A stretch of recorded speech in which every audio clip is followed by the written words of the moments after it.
ආයිබෝන් සීලම දිනාට සාදරයෙන් පිළිගන්නවා ලීඩ්වේ ඇකඩමි YouTube channel එකට ඔයගොල්ලෝ හැමෝම මේ මම කියන තුන්වෙනි වීඩියෝ එක මම මුලින්ම ප්‍රතිශත කියන්නේ 9 වෙනි ලෙසන් එක ඔයගොල්ලන්ගේ කරා වීඩියෝ කොටස් දෙකකින් හීනවන ශේෂය සහ වැල්පොලිය ඔයගොල්ලන්ට බලන්න බැරි වුණා නම් channel එකේ තියෙනවා ගිහින් බලන්න.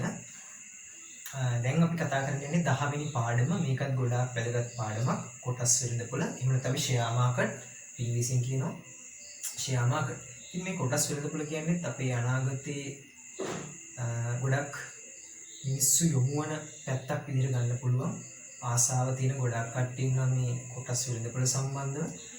ඉතින් Tamanට යම් සිහිනයක් තියෙනවා නම් ව්‍යාපාරයකට මුදලක් ආයෝජනය කරන්න. ඒ වගේම තමන්ගේම කියලා ව්‍යාපාරයක් පටන් ගන්න මේකෙන් ලොකු දැනුමක් ලබා ගන්න පුළුවන්.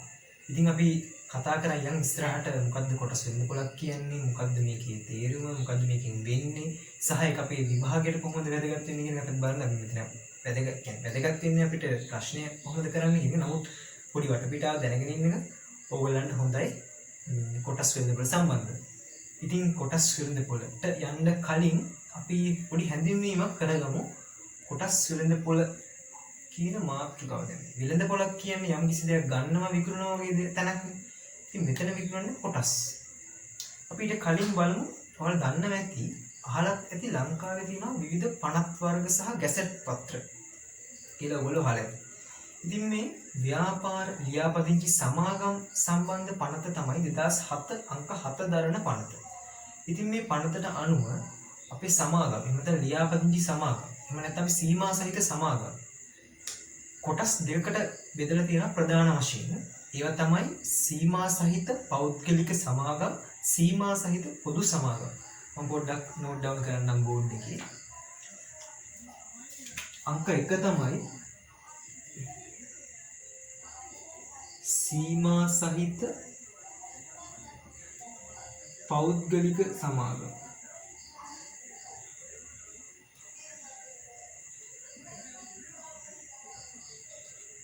අපිට පොඩි රික්වෙස්ට් එකක් ආවා මේ ඉංග්‍රීසි මීඩියම් පාඩම පොඩ්ඩක් කරලා දාන්න කියලා.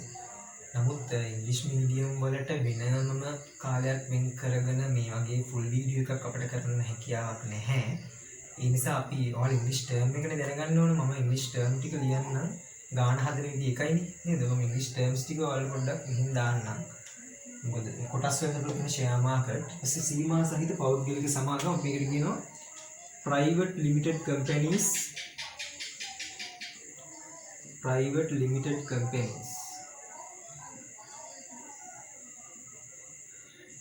अंक 2 सीमा सहित पुरु समागम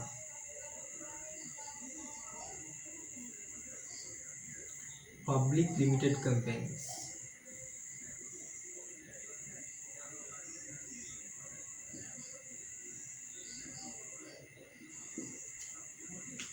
සීමා සහිත පෞද්ගලික සමාගම් සහ සීමා සහිත පොදු සමාගම්. ඉතින් ඔයාලට මේ දෙක කියනකොටම තේරෙනවා දැන් සීමා සහිත පෞද්ගලික සමාගම හිමිකාරීත්වයේ තියෙන්නේ එක් පුද්ගලයෙක් යටතේ. ඒ කියන්නේ ඒක හිමිකාරීත්වයේ දරන්නේ එක් පුද්ගලයෙක් පමණයි. නමුත් සීමා සහිත පොදු සමාගම් වලට ගියාට පස්සේ හිමිකාරීත්වයේ දරන බොහෝ පිරිසක් කියලා බොහෝ පිරිසක් කියන්නේ කිහිප දෙනෙක් ඉන්නවා. ඒගොල්ලන්ට ප්‍රතිශතයක් වශයෙන් හිමිකාරීත්වයේ කොටස් වශයෙන් බෙදලා ගිහිල්ලා තියෙනවා. ඒගොල්ලෝ ලබාගෙන තියෙන ආයෝජනය කරලා තියෙන කොටස් ගන්න අනුව ඒගොල්ලන්ට හිමිකාරීත්වය බෙදෙනවා. අපි පාඩම ඉස්සරහට ඒ ගැන කතා කරනවා. ඉතින් පොදු සමාගමක් කියන්නේ හිමිකාරීත්වයේ බෙදලා යන සමාගම. ඉතින් දැන් අපි මේ පාඩම ඉදිරියට කතා කරන්නේ මෙන්න මේ පොදු සමාගම. අපිට කතා කරන්න තියෙන පොදු සමාගම් වලට තියෙන කොටස් ගැනුම් විකුණුම් ඒ ආදි සම්බන්ධ. ඉතින් කොටස් වෙළඳපොළ. දැන් අපි යම් කොටස් වෙළඳපොළ කියන්නේ මොකක්ද? කොටස් වෙළඳපොළ කියන්නේ අපි එකට කියමු එහෙම. කොටස් වෙළඳපොළ. නැත්නම් ස්ටොක් මාකට් කියලා අපි එකට කියනවා ස්ටොක් මාකට්. කොටස් වෙළඳපොළ ෂෙයා මාකට් කියලා කියන දෙකම එකයි. කොටස් වෙළඳපොළ. අපි මේකට කියනවා කොළඹ ව්‍යාපාර වස්තු හුවමාරු. ඉංග්‍රීසි වලින් කියනවා අපි කොළඹ ස්ටොක් එක්ස්චේන්ජ් කියලා. the short form එක වෙනවා මේකේ CSE CSE. ඔයාලා දැකලා තියෙන මේ සමන් දැන් ITN නාලිකාව වගේ යට නිවුස් බාර් එකේ යනවා මේ CSE කියලා පොඩි නිල් පාට කොටුවක් එක්ක මෙහෙම මොනවදෝ මිල ගණන් වගේක් යනවාට පේනවා. ඒ තමයි මේ කොටස් විලඳපොළ අගයන් තප්පරෙන් තප්පරයට වෙනස් වෙනවා.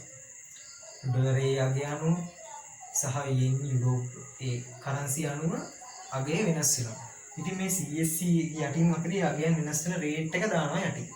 මම හිතන්නේ ITN නාලිකාවේ තමයි මට මතක විදිහට දැන් යනවද මොකද දන්නේ නැහැ.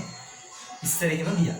ඉතින් ස්ටොක් මාකට් කොටස් වෙනදපොළ එහෙම නැත්නම් කොළඹ ව්‍යාපාර වස්තු හුවමාරුව කොළඹ ස්ටොක් එක්ස්චේන්ජ් එහෙම නැත්නම් කෙටි ෆෝම් එක CSE කියන විදිහට තමයි මේ කොටස් වෙනදපොළ හඳුනන්නේ. අපි බලමු කොටස් වෙනදපොළ මේක ක්‍රියාත්මක වෙන්නේ ශ්‍රී ලංකා සුරකුම්පත් හා විනිමය කොමිෂන් සභාවෙන්. එහෙනම් අපි ඉංග්‍රීසියෙන් කියන Securities and Exchange Commission. Securities and Exchange Commission. නැත්නම් ශ්‍රී ලංකා සුරකුම්පත් හා විනිමය කොමිෂන් සභාව මගින් තමයි මේක නියාමනය වෙන්නේ, පාලනය වෙන්නේ සහ මේ ක්‍රියාත්මක කරන්නේ ඒ ආයතනය මගින්. ඉතින් මේ කොටස් වෙනදපොළ අපි වල වෙනදපොළක් දැන් මොකද්ද මේ කොටසක් කියන්නේ කියන එක අපි ඉස්සෙල්ලාම දැනගමු. මොකද්ද මේ කොටසක් කියන්නේ? කොටසක් කියන එකට හරිම තේරුමක් අපි දුන්නොත් මෙන්න මේ වගේ කොටසක් කියන්නේ මොකද්ද කියන එක පොදු සමාගම් තියෙනවා. දැන් මේ පොදු සමාගම ඉස්සෙල්ලා කතා කරේ පොදු සමාගම් වල ප්‍රාග්ධනය. දැන් ප්‍රාග්ධනය වල දැන් මොකද්ද ප්‍රාග්ධනය කියන්නේ? ප්‍රාග්ධනය කියන්නේ යම්කිසි ව්‍යාපාරයක් ආරම්භ කිරීමට මුලින්ම යොදන මුදල, ආරම්භක මුදල. හරිද? පොදු සමාගම් වල ආරම්භක ප්‍රාග්ධන මුදල රැස් කර ගැනීමට ජනතාවට ආරාධනා කරනවා. කියන්නේ විවෘත නිවේදනයක් මගින් ජනතාවට ආරාධනා කරන මෙන්න මේ සමාගමේ කොටසක මිල මෙච්චරයි. තමන් කැමති මුදලක් ආයෝජනය කළ හැකියතාක් කොටස් ගන්න කියලා පොඩි විවෘත නිවේදනයක් දෙනවා කොටස් වෙළඳපොළ මගින් කොටස් මිලදී ගැනීම සඳහා. ඒක තමයි මිනිස්සුන්ට ආරාධනා කරන කොටස් මිලදී ගන්න. මිලදී ගන්න මිනිස්සුන්ට ආරාධනා කරනවා. එතකොට මහජනයාට අවස්ථාව හම්බ වෙනවා මේ ව්‍යාපාරය සඳහා මුදල් ආයෝජනය කරන්න. ඉතින් කොළඹ පොදු සමාගම් වල කතාව ඒක තමයි. ඒක තමයි හිමිකාරීත්වයේ බෙදෙන්නේ. කීප දෙනෙක්ට හම් වෙන්නේ මේ තමන් ගන්න කොටස් අනුව තමයි. දැන් පෞද්ගලික සමාගමක ඒක නැහැ. පොදු සමාගමකට තමයි අපි කතා කරන්නේ. ඒක තමයි මම කියේ මුලින්ම මේක අපිට කතා ගන්න තියෙන්නේ. පොදු සමාගම් යටතේ කතාව තමයි මේ පාඩමේ ඉදිරියට අපි කතා ගන්න තියෙන්නේ. මේක වෙන්නේ ආරම්භක ප්‍රාග්ධනය. දැන් කොටස කියන්නේ මොකද්ද කියලා අපි බලන්න ඉතින්. ආරම්භක ප්‍රාග්ධනය ගන්නවා එක ඒකකයක් විදිහට. ආරම්භක ප්‍රාග්ධනය එක ඒකකයක් විදිහට අරගෙන ඒ සමාන කොටස් වලට බෙදා සමාන කොටස් වලට බෙදා ඉන් එක් කොටසකට කියන ඉන් එක් පංගුව කියන සමාන පංගු වලට බෙදලා එක පංගුවකට කියන අපි කොටසක් කියන. දැන් අපි උදාහරණයක් බලුවොත් මෙන්න මෙහෙම. උදාහරණයක් බලමු අපි. අපි පොඩි උදාහරණයක් බලමු. මෙන්න මෙහෙම හිතන්න. උදාහරණයක් විදිහට අපි බලමු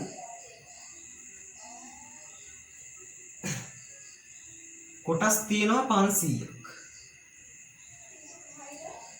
එක පුද්ගලයෙක් යම්කිසි පුද්ගලයෙක් මේ කොටස් 500න් කොටස් 20ක් මිලට ගන්නවා. එයා යම්කිසි මුදලක් ආයෝජනය කරලා මිලට ගන්නවා. හරිද?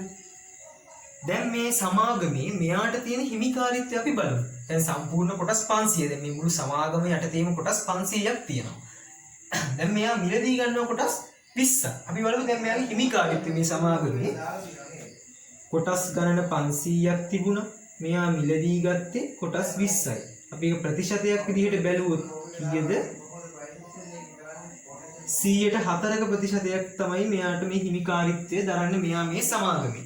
104ක ප්‍රතිශතයක් මෙයා 104ක ප්‍රතිශතයක් තමයි මෙයා මේ සමාගමේ දරන්නේ. හරි. ඊට පස්සේ දැන් අපි ඊළඟ කොටසට යමු. මේ පාඩමේ ප්‍රධාන පොයින්ට්ස් කිහිපයක් තියෙනවා. දැන් අපි මුලින්ම කතා කරේ කොටසක් කියන්නේ මොකද්ද? කොටසක් කියන්නේ පොදු සමාගමක් ආරම්භක ප්‍රාග්ධනයේ එක් ඒකකයක් ලෙසගෙන ඒ සමාන පංගු වලට බෙදා ඉන් එක් පංගුවකට කියනවා කොටසක් කියලා. අපි ගණන් වල හදනකොට මේක ඕගලන්ට ටිකක් පැහැදිලි වෙයි. හරි. දැන් අපි ඉස්සරහට යමු. ඊට පස්සේ තියෙනවා අපිට පොඩි මාතෘකාවක් තියෙනවා. ඊට පස්සේ තව ලාභාංශ. එහෙනම් අපි ඉංග්‍රීසි ටර්ම් එක dividends. දැන් අපි දැනගන්න ඕනේ මොකද්ද මේ ලාභාංශයක් කියන්නේ කියලා. දැන් මේ සමාගම ලාභ ලබනවා. දැන් ලාභාංශ කියන අපිට තේරෙන්නේ සම්පූර්ණ ලාභයක් ගැන කතා කරන එකක් කියලා. ඔව් මේ සමාගම වශයෙන් මේවා ලාභ ලබනවා. ඉතින් සමාගම වශයෙන් ලාභ ලබන කොටස්කරුවන් වෙත පිදෙන ප්‍රතිලාභයක් විදිහට තමයි ලාභාංශයක් දෙන්නේ. ඉතින් මේ ලාභාංශයක් එක්ක වාර්ෂික වශයෙන් ගෙන එහෙම නැත්නම් කාර්තුක වශයෙන් ගෙවනවා මිනිස්සුන්ට. කියන්නේ ගැනුම්කරුවන්ට ප්‍රතිලාභයක් වශයෙන් තමයි මේ ලාභාංශයක් මේක වාර්ෂික ලාභාංශ විදිහටත් ගෙවනවා. කාර්තුක වශයෙන් ගෙවන කාර්තුවක් කියන්නේ මාස 4ක පමණ කාලයක්. හරි. ඉතින් වාර්ෂික ලාභාංශ ආදායම තමයි මෙයාට ලැබෙන ආදායම වෙන්නේ. අපි දැන් එක උදාහරණයක් විදිහට බලුවොත් මෙන්න මේ විදිහට.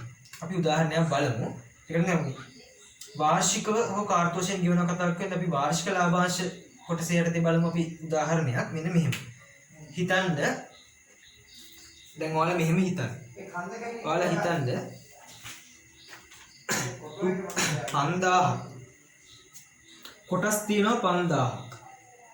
කොටස් ගණන 5000යි. ඔව් ෆොටෝ ගොඩක් දාලා තිබ්බේ ඔයාගේ. ඔයාලා හිතන්න වාර්ෂික ලාභාංශය එක් කොටසකට. වාර්ෂික ලාභාංශය මට ඔයාගේ එක් කොටසකට තමයි අපි ගන්නේ. එක් කොටසකට නම් ඒක කාර්තුවක් හෝ වාර්ෂික වශයෙන් ගෙවන. එක් කොටසකට රුපියල් 5යි කියලා හිතන්න. රුපියල් 5යි කියලා හිතන්න. හරි. දැන් අපි බලමු මෙයාගේ වාර්ෂික ලාභාංශ ආදායම. එහෙම නැත්නම් වාර්ෂික ආදායම. වාර්ෂික ආදායම. එහෙම නැත්නම් ලාභාංශ ආදායම. dividends income කියලා අපි ඉංග්‍රීසි වලින් කියනවා. ලාභාංශ ආදායම.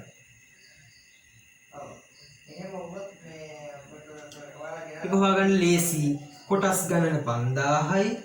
එක් කොටසකට ගෙවන ලාභාංශය රුපියල් 5යි. ඒතර අපිට රුපියල් 25000ක මුදලක් එනවා වාර්ෂික මේ ලාභාංශ ආදායම. රුපියල් 25000ක වාර්ෂික ලාභාංශ ආදායමක් තියෙනවා. කොටස් 5000ක් තිබුණා. එකක් රුපියල් 5 ගානේ රුපියල් 25000ක වාර්ෂික ලාභාංශයක් මෙයාට හිමි වෙනවා. මේ යම් පුද්ගලයෙක් කොටස් 5000ක් අරගෙන රුපියල් 5ක වාර්ෂික ලාභාංශයක් ගෙවුවම එයාට රුපියල් 25000ක වාර්ෂික ලාභාංශ ආදායමක් ලැබෙනවා. හරි. ඒක තමයි ලාභාංශයක් කියන්නේ මේ ප්‍රතිලාභයක් මේ. සමාගම විසින් ලබා දෙන ප්‍රතිලාභයක් තමයි ලාභාංශයක් කියන්නේ. හරිද? මම හිතනවා දැන් ඔයාලට ඒක පැහැදිලි වෙන්නේ නැති කියලා. ඊට පස්සේ අපිට කතා කරන්න තියෙන ඊළඟ මාතෘකාව තමයි ප්‍රාථමික වෙළඳපොළ. මේක මාතෘකාවක් කිව්වට මෙහෙමයි. දැන් අර මං කියවනේ විවෘත නිවේදනයක් දානවා කියලා කොටස් මිලදී ගන්න. මෙන්න මේ කොටස් මිලදී ගන්න. මිල හඳුන්වා දීමෙන් අපි යම්කිසි මුදලක් වැය කරලා කොටස් ආයෝජනය කරනවා නම් කොටස් මිලදී ගන්නවා නම් අපි ඒකට කියනවා ප්‍රාථමික වෙළඳපොළක් කියලා. එහෙම නැත්නම් කියනවා ප්‍රයිමරි මාකට්. හරිද? Primary market. ප්‍රාථමික වෙළඳපොළ. මේ ප්‍රාථමික වෙළඳපොළේදී ගැනුම්කරුවන්ට පුළුවන් වෙන්නේ කොටස් මිලදී ගැනීම පමණයි. කොටස් මිලදී ගැනීම පමණයි. හරිද? කොටස් මිලදී ගැනීම පමණයි. ඒතර අපි ඒකට කියනවා ප්‍රාථමික වෙළඳපොළ. එහෙම නැත්නම් ප්‍රයිමරි මාකට්. ඊට පස්සේ ඒ ගත් කොටස් වලට ඇතිවන ඉල්ලුම මත මේ මුදල කොටසක අගේ ඉහළ යන්න පුළුවන්. අන්න ඒ අවස්ථාවේ අපි කියනවා ඒකට වෙළඳපොළ මිල කියලා. වෙළඳපොළ මිල. ඉතින් මේ වෙළඳපොළ මිල අන්න ඒ අවස්ථාව අපි කියනවා ද්විතීයික වෙළඳපොළ කියලා. Secondary market. ප්‍රයිමරි මාකට් එක එහෙම නැත්නම් ප්‍රාථමික වෙළඳපොළේදී පුළුවන් අපට කොටස් මිලදී ගන්න පමණයි. ඊට පස්සේ මේ වෙළඳපොළ මිල අනුව මේ කොටසකගේ ඉහළ ගියාම අපි අන්න ඒ අවස්ථාවට කියනවා ද්විතීයික වෙළඳපොළ. එහෙම නැත්නම් සෙකන්ඩරි මාකට් කියලා. හරිද? ඕක තමයි කොටස් වෙළඳපොළේ කතාව. ඊට පස්සේ අපි යන ප්‍රධාන මාතෘකාවක් ප්‍රාග්ධන ලාභය. එහෙම නැත්නම් ඉංග්‍රීසි ටර්ම් එක කැපිටල් ගේන්. ප්‍රාග්ධන ලාභය. ප්‍රාග්ධන ලාභය. Capital gain. මේක ලාභයක් වෙන්නත් පුළුවන් එහෙම නැත්නම් අලාභයක් වෙන්නත් පුළුවන්. අපි ඒක කතා කරමු ඉස්සරහට. දැන් මම ඉස්සෙල්ලක ප්‍රාග්ධනයක් කියන්නේ මොකක්ද කියලා. ප්‍රාග්ධනයක් කියන්නේ අපි යම්කිසි ව්‍යාපාරයක් ආරම්භයේදී යොදන මුදල ප්‍රමාණය. ඊට පස්සේ දැන් ප්‍රාග්ධන ලාභය. දැන් මම කතා කරා ඔයගොල්ලන්ට වෙළඳපොළ මිල ඒ වගේම කොටසක ගැනුම් මිල. දැන් අපි බලමු මොකද්ද මේ ප්‍රාග්ධන ලාභයක් කියන්නේ කියලා. ප්‍රාග්ධන ලාභය හඳුන්වා දීමේදී අපි මිලට ගන්න කොටසක මිල තියෙනවනේ. ඒ කියන්නේ අපි කොටසක ගැනුම් මිල. ඒ කියන්නේ දැන් අර විවෘත නිවේදනය දාලා කොටසක අපිට ගැනුම් මිල දක්වනවනේ. ඒ ගැනුම් මිල. ඒ කියන්නේ අපි කොටසක් මිලදී ගන්න යොදන මුදල් ප්‍රමාණය. අපි ඒකට කියනවා කොටස් එක ගැනුම් මිල. එහෙම නැත්නම් අපි ඉංග්‍රීසි ටර්ම් එක කියනවා purchase price. අපි කියන යම් කිසි මුදලක් purchase කරනවා කියලා purchase price. නැත්නම් කොටස් එක ගැනුම් මිල. හරිද? කොටස් එක ගැනුම් මිල. කොටස් එක ගැනුම් මිල කියන අර මුලින්ම අපි කොටස් ලබා ගන්න කොටස් ගන්න අපි ආයෝජනය කරන මුදල. අපි ඒකට කියනවා කොටස් එක ගැනුම් මිල කියලා. කොටස් එක ගැනුම් මිල. ඉංග්‍රීසි ටර්ම් එක purchase price. ප්ලස් අපි වෙළඳපොළ මිල ගැන කතා කරා මතක නේද? අගේ ඉහළ ගිහිල්ලා අපි අර ඉල්ලුම වැඩි වෙලා වෙළඳපොළ මත යැපෙන මිලක් තියෙනවා කියලා වෙළඳපොළ මිල. අර සෙකන්ඩරි මාකට් එක ද්විතීයික වෙළඳපොළද අපි කතා කරනවා කියලා. අන්න හරි. මේ වෙළඳපොළ. වෙළඳපොළ මිල. අපි ඒකට කියනවා වෙළඳපොළ මිල අපි එහෙම නැත්නම් කියනවා selling price කියලා. වෙළඳපොළ මිල. එහෙම නැත්නම් selling price. ඉංග්‍රීසි ටර්ම් එක. දැන් ඕගොල්ලෝ හිතන්න මෙන්න මේ කොටසක ගැනුම් මිලට වඩා මෙන්න මේ වෙළඳපොළ මිල purchase price එකට වඩා selling price එක වැඩි වුණාම ඔයාලා දන්නවනේ මේ සංකේතය කට ඇරලා තියෙන පැත්ත වැඩි කියන එක. වැඩි වුණාම අපට ලැබෙනවා ප්‍රාග්ධන ලාභයක්. ප්‍රාග්ධන ලාභයක්. එහෙම නැත්නම් capital gain. ප්‍රාග්ධන ලාභය. capital gain. හරිද? ඒ මොන අවස්ථාවේදීද? වෙළඳපොළ මිල ගැනුම් මිලට වඩා purchase price එක selling price එකට වඩා වැඩි වුණ අවස්ථාවේදී අපිට ලැබෙනවා ප්‍රාග්ධන ලාභය. අපි දැන් මේක සමීකරණයකට දැම්මු. සමීකරණයකට දැම්මොත් මෙන්න මේ ආකාරයට ගන්න පුළුවන්. සමීකරණයකට දාලා අපිට ලියන්න පුළුවන් ප්‍රාග්ධන ලාභය සමානයි වෙළඳපොළ මිල අඩු කිරීම කොටසක ගැනුම් මිල. කොටසක නෙවෙයි ගැනුම් මිල. කියන්නේ කොටස් එක කොටසකට නම් කොටසක් ගැනුම් මිල. දැන් මෙතන කොටස් කිහිපයක් අපි ගත්තොත් කියන අපි පොදු වශයෙන් කතා කරමු කියන්නේ ගැනුම් මිල. කියන්නේ අපි ආයෝජනය කරන මුදල. හරිද? වෙළඳපොළ මිල කොටසක ගැනුම් මිල එකකට ගත්තත් කොටසක ගැනුම් මිල කියලා මෙතන දෙනවා. ඒක තමයි ප්‍රාග්ධන ලාභය වෙන්නේ. මේක තමයි ප්‍රාග්ධන ලාභය. වෙළඳපොළ මිලෙන් කොටසක ගැනුම් මිල අඩු කරන්නේ. ඔක අපිට ප්‍රාග්ධන ලාභය කියලා කියන්න පුළුවන්. ප්‍රාග්ධන ලාභයක් වගේම දැන් අරගේ අනිත් පැත්තක් තියෙනවානේ. අනිත් පැත්ත ගත්තොත් ප්‍රාග්ධන අලාභයක් ලැබෙන්නේ. ප්‍රාග්ධන ලාභයක් විතරක් ලැබෙන. දැන් ලාභ විතරක් ලැබෙන්නේ නැහැ නේ ව්‍යාපාර වලින්. අලාභත් ලැබෙන වෙලාවල් තියෙනවා. ඉතින් ඒතර ප්‍රාග්ධන අලාභය ගැන කතා කරොත් අපිට මෙහෙමයි වෙන්නේ. ප්‍රාග්ධන අලාභය මෙහෙමයි. අපි දැන් ඉස්සර කතා කරන්නේ වෙළඳපොළ මිල. වෙළඳපොළ මිල selling price අඩු වුණොත් කියන්නේ ගැනුම් මිල වැඩි ඉතින්. මේ අවස්ථාවේදී ගැනුම් මිල වැඩි වෙළඳපොළ මිල වැඩි වුන්නේ නැහැ. ඒ තව අඩු වෙනවා. purchase price කියන්නේ ගන්න ගන්නට තිබ්බටතර දැන් මේක තව අඩු වෙනවා. කියන්නේ ඉල්ලුම පහත බහැර. ඒ අවස්ථාවේදී අපිට හම් වෙන්නේ ප්‍රාග්ධන අලාභය. ඒකට අපි ඒකට කියනවා capital loss. ප්‍රාග්ධන අලාභය.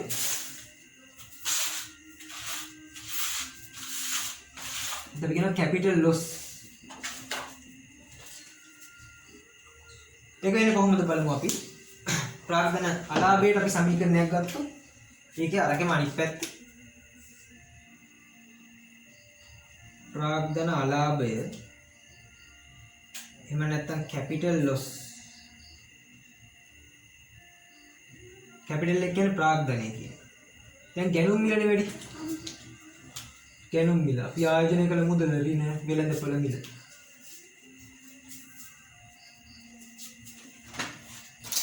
ඔක තමයි ප්‍රාග්ධන අලාභයට අපිට යොදන්න පුළුවන් සමීකරණය වෙන්නේ.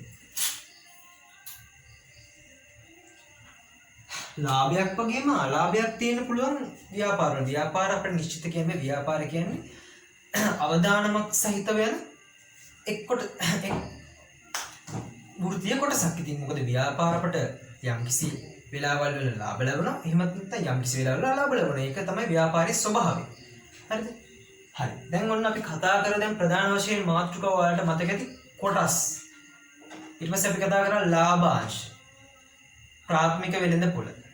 ද්විතීයික වෙළඳපොළ. දැන් අපි කතා කරා ප්‍රාග්ධන ලාභය වගේම ප්‍රාග්ධන අලාභය. හරි.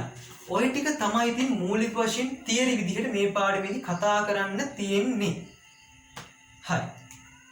දැන් මම ඔයාලට පොඩි උදාහරණ ගණන් කිහිපයක් මගින් මේක පොඩ්ඩක් පැහැදිලි කරලා දෙන්නම් කොහොමද කියන එක. හරි. අපි දැන් කතා කරපු ටික ඔයාලට පැහැදිලි ඇති කියලා මම හිතනවා. හරි. මම පොඩි එක්සර්සයිසස් ටිකකින් මේක ගැන පොඩ්ඩක් පැහැදිලි කරන්න. ඉතින් ගානක් දෙයක් හැදුවම ඔයාලට මේක තේරෙනවා. මේක දැනටමත් ඉස්කෝලේ කරලා තියෙන්නේ. මේකත් විභාගයට යම්කිසි දායකත්වයක් දෙන පාඩමක් වෙනවා. මොකද කොටස් වෙළඳපොළ. විභාගයට නැතත් ඔයාලට දැන් ජීවිතයට යමක් ගන්නත් මේක පොඩි උපකාරයක් වෙනවා නේද? හරි අපි බලමු උදාහරණ කිහිපයක් මගින් කතාව. මම ගාන දාන්නම්. දැන් ඔයාලට පේන ඇති මම හිතන්නේ ගාන ස්ක්‍රීන් එකේ. ඔව්. පොඩ්ඩක් බලන්න නෝට් ඩවුන් කරගන්න නම් එහෙම ඔයාලේ පොතේ තියෙන ගානක්මයි 10 2 අභ්‍යාසයේ දෙවෙනි ගාන මම මේ දාලා තියෙනවා. ඕන ස්ක්‍රීන් එකේ දාලා ඇති ඔන්න දැන් ස්ක්‍රීන් එකේ පේන්නේ.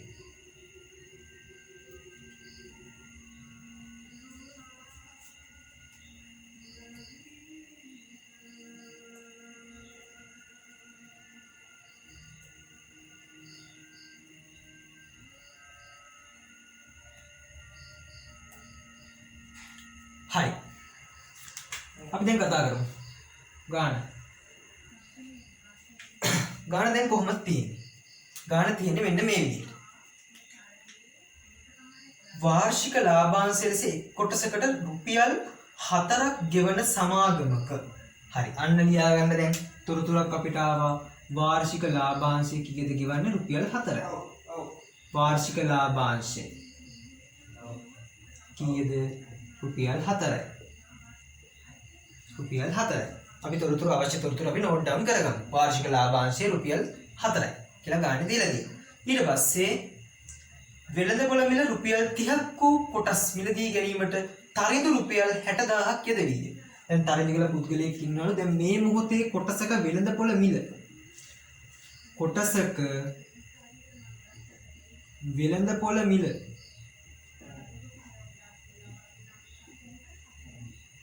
කොටසක වෙළඳපොළ මිල මේ අවස්ථාවේදී රුපියල් 30යි. තරිඳු කියන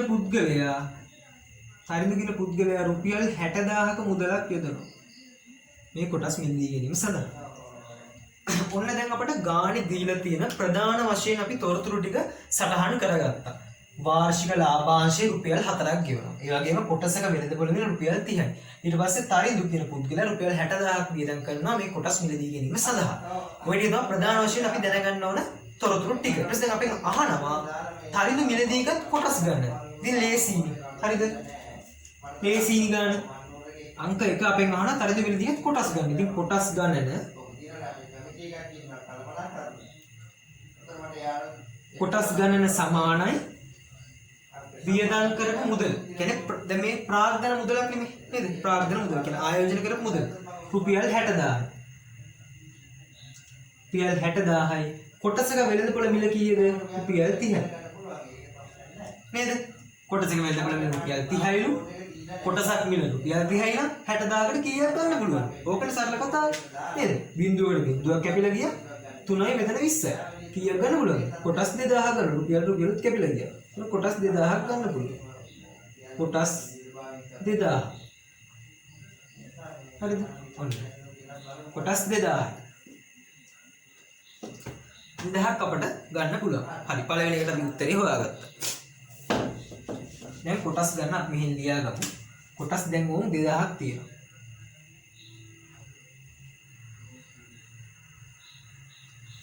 හරි ඊට පස්සේ දැන් දෙවැනියට අපෙන් අහනවා කොටස් ආයෝජනයෙන් තරිඳු ලබන වාර්ෂික ලාභාංශ ආදායම සොයන්න. ඒකත් ඉතාමත් ලේසි. වාර්ෂික ලාභාංශ දීලා තියෙනවා. කොටස් ගණන තියෙනවා. ඉතින් අපිට අහනවා දෙවෙනි ප්‍රශ්නේ විදිහට වාර්ෂික ලාභාංශ ආදාය. වාර්ෂික ලාභාංශ ආදාය. වාර්ෂික ලාභාංශ ආදාය. ඉංග්‍රීසි මීඩියම් අයටත් එන්නේ මෙතනට annual dividends income. ඉංග්‍රීසි ටර්ම් එක විතරයි ඉතින් වෙනස්. ඉතින් මේ ගාන හදන විදිය එකයි. විශේෂයෙන් කරන්න ඕනේ නැහැ ඒ නිසා මම හිතුවේ. කොටස් ගණන 2000යි. ලැබෙන වාර්ෂික ලාභාංශය රුපියල් 4යි. ඉතින් වාර්ෂික ලාභාංශ ආදායම රුපියල් 8000යි. රුපියල් 8000යි. රුපියල් 8000ක් ලැබෙනවා මෙයාට වාර්ෂික ලාභාංශයේ විදිහට. රුපියල් 8000ක මුදලක් ලැබෙනවා වාර්ෂික ලාභාංශයේ විදිහට. ගත විදිහ පැහැදිලි නැති කොටස් ගණන ලාභාංශයෙන් මොන කරා? වාර්ෂික ලාභාංශයෙන් මොන කරා? වාර්ෂික ලාභාංශයකට මෙච්චරක් ගෙවනවා. කොටස් ගණන 2000ක් තියෙනවා. ඉතින් 8000. හරි. දෙවෙනි කොටසත් පැහැදිලි ඇති. වාර්ෂික ලාභාංශ ආදායම රුපියල් 8000.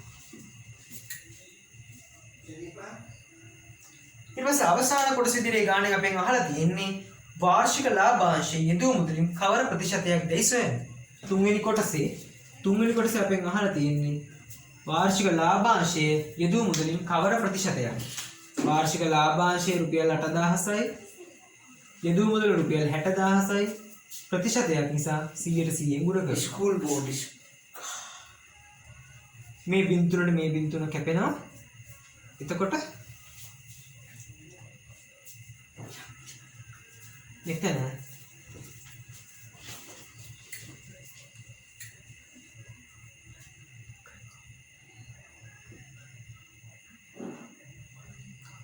ලබයි.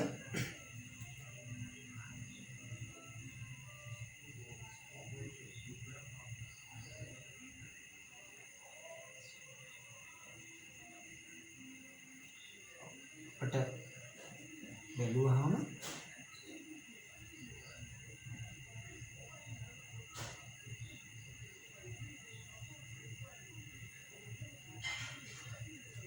මෙතන ඉන්නේ නෙමෙයිම තුنين බෙදන්න ඕන. එතකොට 13යි 39යි අපිට එනවා 13.3ක්. ප්‍රතිශතය 100ට 13.3ක මෙහා වාර්ෂික ලාභාංශය ප්‍රතිශතය ප්‍රාග්ධන මුදලේ 113.3ක ප්‍රතිශතයක් මෙයාට ලැබෙනවා. හරි. ඒ ගාන අපි දැන් කතා කරා. ඊට පස්සේ අපි කතා කරමු මම හිතනවා පැහැදිලි ඇති කියලා. ගණන් හදනකොට ඔයාලට මේක පැහැදිලි මේ පාඩමෙත් ඉතින් ගණන් හදන්න තමයි තියෙන්නේ. ඒතර ඔයාලට පැහැදිලි වෙයි කොහොමද මේ පාඩමේ යන්නේ කියන්නේ. හරි ඊට පස්සේ මම කතා කරන්න හිතුවේ මේ 4 වෙනි ගාන. දැන් ඔයාලට ඔන් ස්ක්‍රීන් එකේ පේන්නේ 4 වෙනි ගාන.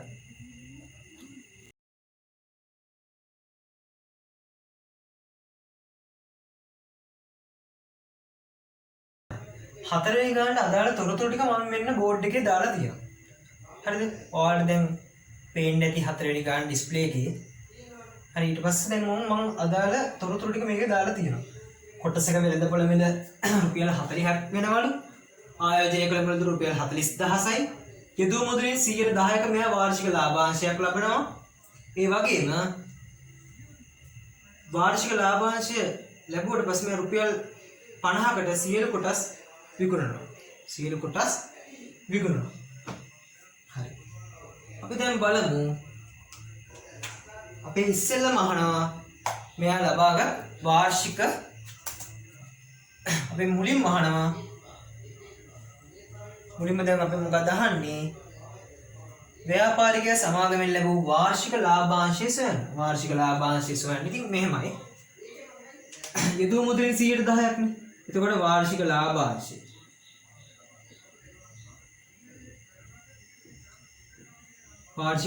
යෙදූ මුදල රුපියල් 40000යි.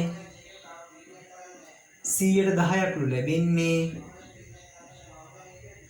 එතකොට අපට රුපියල් 4000ක මුදලක් ලැබෙනවා වාර්ෂික ලාභාංශයේ විදිහට. රුපියල් 4000 මොකද්ද වාර්ෂික ලාභාංශය. හරි. ඊට පස්සේ අපෙන් අහන්නේ මොකද්ද? සමාගම කොටසක් සඳහා වාර්ෂිකව ගෙවූ ලාභාංශය සොයන්න. හරි. ඊට කලින් අපි හොයාගමු මේකේ කොටස් මෙයා කීයක් මිලදී ගත්තද කියලා. කොටස් ගණන. කොටස් ගණන වෙන්නේ මෙන්න යෙදූ මුදල රුපියල් 40000යි. හරිද? රුපියල් 40 ගානේ තමයි ගන්න. රුපියල් කැපුණාම මේ එකක් දිහාම කොටස් 1000යි. හරිද? එතකොට දෙවෙනි පිළිතුර කොටස් අපි දැන් සොයාගත්ත. දැන් මේක අහන්නේ එක් කොටසකට ගෙවූ ලාභාංශය. හරි. අපි දැන් බලමු කොටස් ගන්න අපි හොයාගත්ත කොටස් 1000යි. කොටස් 1000යි. හරිද? කොටස් 1000යි ඉතින් කොටස් 1000යි ලාභාංශ මුදල මෙන්න 4000යි. ඉතින් එක් කොටසකට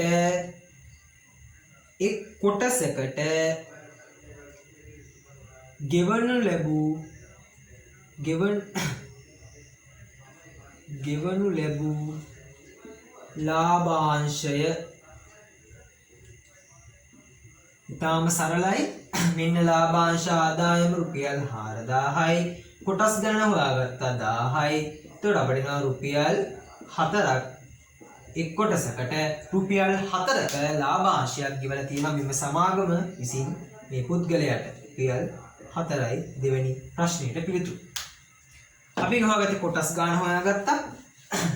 වාර්ෂික ලාභාංශ මුදල කොටස් ගණනෙන් බෙදලා එකකට හොයාගත්තා. ඊට පස්සේ අපි තුන්වෙනි අහනවා අපෙන් ව්‍යාපාරිකයා කොටස් විකිණීමෙන් ලැබූ මුදල. අන්න ව්‍යාපාරිකයා කොටස් විකිණීමෙන් ලැබූ මුදල.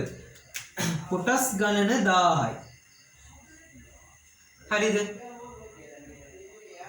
එකක් මෙන්න රුපියල් 50කටලු විකුණන්නේ. රුපියල් 50කටලු විකුණන්නේ. ඉතින් විකිණීමෙන් ලැබූ මුදල. හරිද? ලැබූ මුදල කොටස් ගණන 1000යි. එකක් රුපියල් 50 ගාන. තාම සරලයි රුපියල් 50000යි. නේද? තුන්වෙනි ප්‍රශ්නෙට පිළිතුර රුපියල් 50000යි.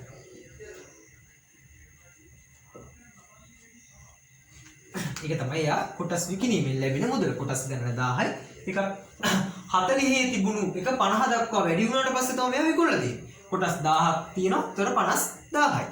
හරි. ඊට පස්සේ අහනවා ව්‍යාපාරිකයාට ලැබෙන ප්‍රාග්ධන ලාභය. අන්න ප්‍රාග්ධන ලාභය. දැන් පැහැදිලිව අපිට පේනවා ගැනුම් මිලට වඩා වෙළඳ පොළ මිල වැඩි වෙලා. ඉතින් ඒ අවස්ථාවේදී ප්‍රාග්ධන ලාභය. අපි දැන් ප්‍රාග්ධන ලාභය තමයි හොයන්න යන්නේ.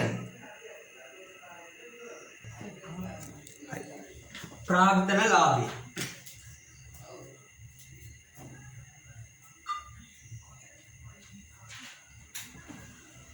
රුපියල් 50000යි. යෙදූ මුදල රුපියල් 40000යි. මෙයාට ප්‍රාග්ධන ලාභයේ විදිහට ලැබෙන රුපියල් 10000ක මුදලක්. ප්‍රාග්ධන ලාභය. පැහැදිලිද? ප්‍රාග්ධන ලාභය රුපියල් 10000යි.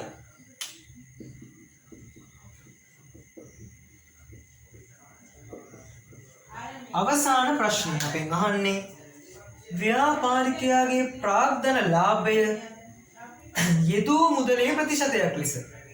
ඒකත් ඉතාම සරලයි. යෙදූ මුදල මේන් තියෙන රුපියල් 40000යි. මේ තියෙනවා ප්‍රාග්ධන ලාභය. හරිද? ප්‍රාග්ධන ලාභය රුපියල් 10000යි. යෙදූ මුදල 40000යි. ප්‍රතිශතයක් නිසා අපි 100ට 100ෙන් ගුණ කරනවා. මේ දෙකට මේ දෙක කැපෙනවා. ඊට පස්සේ මේ දෙකට මේ දෙක කැපෙනවා. ඊට පස්සේ 104න් මෙතන 25යි. මෙතන 1යි. 100ට 25යි මෙයාගේ ප්‍රාග්ධන ලාභය යෙදූ මුදලේ ප්‍රතිශතයක් ලෙස 100ට 25යි. මෙන්න හතරවෙනි ප්‍රශ්නයට අදාළ සියලු පිළිතුරු ටික දැන් මෙතන තියෙනවා. හදන විදිහ මම සාකච්ඡා කරා. දැන් මම හිතනවා ඔයගොල්ලෝ පැහැදිලි අදහසක් ගන්න ඇති මේ සම්බන්ධව. කොටසක් කියන්නේ මොකද්ද? මොකද්ද ප්‍රාග්ධන ලාභය? මොකද්ද ප්‍රාග්ධන අලාභය? ලාභාංශයක් කියන්නේ මොකද්ද? වාර්ෂික ලාභාංශයක් කියන්නේ මොකද්ද? කියන එක ගැන ඔයාලා යම්කිසි අදහසක් ගන්න ඇති. අපි තව එක ගානක් කතා කරමු මේ සම්බන්ධව.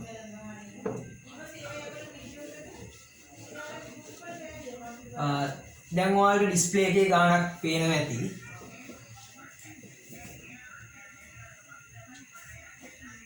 හරි. ඒ ගාන පොඩ්ඩක් කියව ගන්න.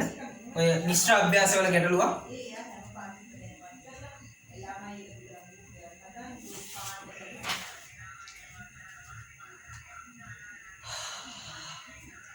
හරි.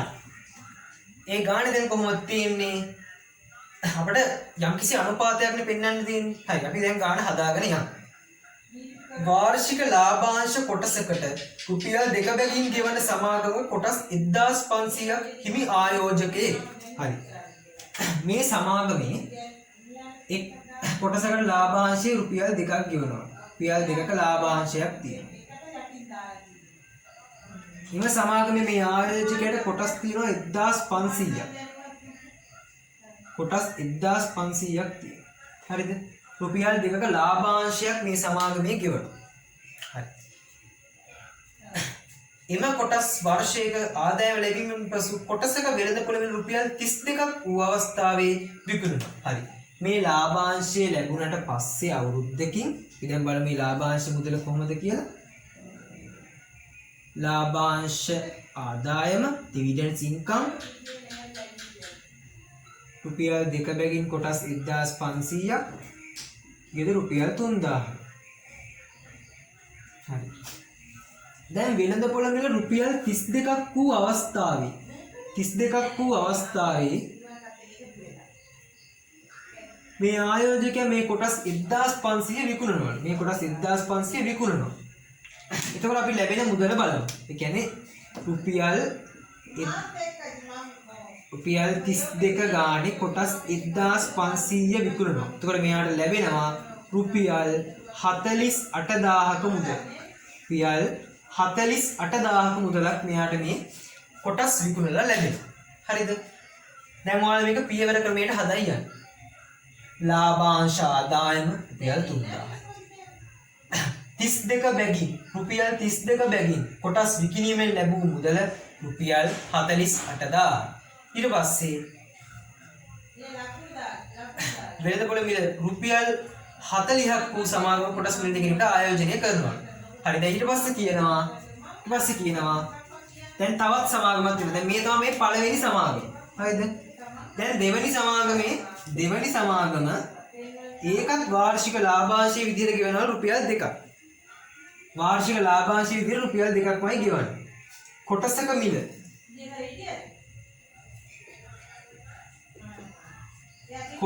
මිල රුපියල් 40යි මේ සමාගම. ඉතින් මෙයා මේ පුද්ගලයා මෙන්න මේ මුදල ආයෝජනය කරනවා. මෙන්න මේ අපි හිතමු දැන් මේක A සමාගම, මේක B සමාගම. දැන් මෙන්න මේ රුපියල් 48000ක මුදල මේ සමාගමේ කොටස් මිලදී ගන්න මේ ආයෝජකයා යොදනවා. හරිද? රුපියල් 48000ක මුදල රුපියල් 40 ගානේ කොටස් ගන්න යොදනවා. එතන එනවා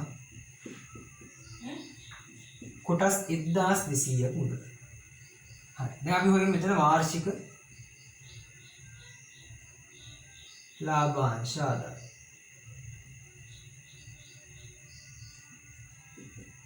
1200 ගුණ කරනවා දෙකෙන්. එතකොට 2400. 1200 දෙකෙන් ගුණ කරලා අපිට එතන හොයාගන්න පුළුවන් 2400. 2400. දැන් අපි ගානේ ඇහුවේ අනුපාතය පින්නන්න. දෙවන සමාගමෙන් ලැබුණු ලාභාංශ ආදායම රුපියල් 2 ගානේ කොටස් 1200ක් තිබුණා රුපියල් 2400. පළවෙනි සමාගම දෙවෙනි සමාගම මේකේ රුපියල් 3000ක් ලැබුණා අපිට. මේකෙන් රුපියල් 2400. එතකොට මේක 6ෙන් බෙදුවාම 5ට 4. හරි. ඔන්නෝක තමයි අපිට පෙන්වන්න තිබ්බ අවස්ථාව. හරි. දැන් අපි කතා කරා ප්‍රතිශත පාඩම වගේ මිතමත් වැදගත් පාඩමක්. කොටස් වෙළඳපොළ කියන පාඩම. ඊටේ මම ඉදසුන් 3ක් ඇසුරෙන් මේ පැහැදිලි කරා. මොකද්ද කොටසක් කියන්නේ? මොකද්ද ප්‍රාග්ධන ලාභය, ප්‍රාග්ධන අලාභය, ලාභාංශය, වාර්ෂික ලාභාංශ, කාර්තුකට ගෙවන ලාභාංශ, ඒකේ සීමා සහිත සමාගම් අනත් අපි මේ සියල්ල ගැන කතා කරා. වටපිටාව කතා කරා. කොලම්බෝ ස්ටොක් එක්ස්චේන්ජ් CSE. එතකොට සුලකුම්පත්තා විනිමය කොමිෂන් සභාවෙන් මේක පාලනය වෙන්නේ කිව්වා. ඉතින් මම මේ හැම දෙයක්ම ගැන කතා කරා. දලා අදහසක් ඔයාලා ගන්න නැති. මේක දැන් පාසලෙන් කියලා ඇත්තේ.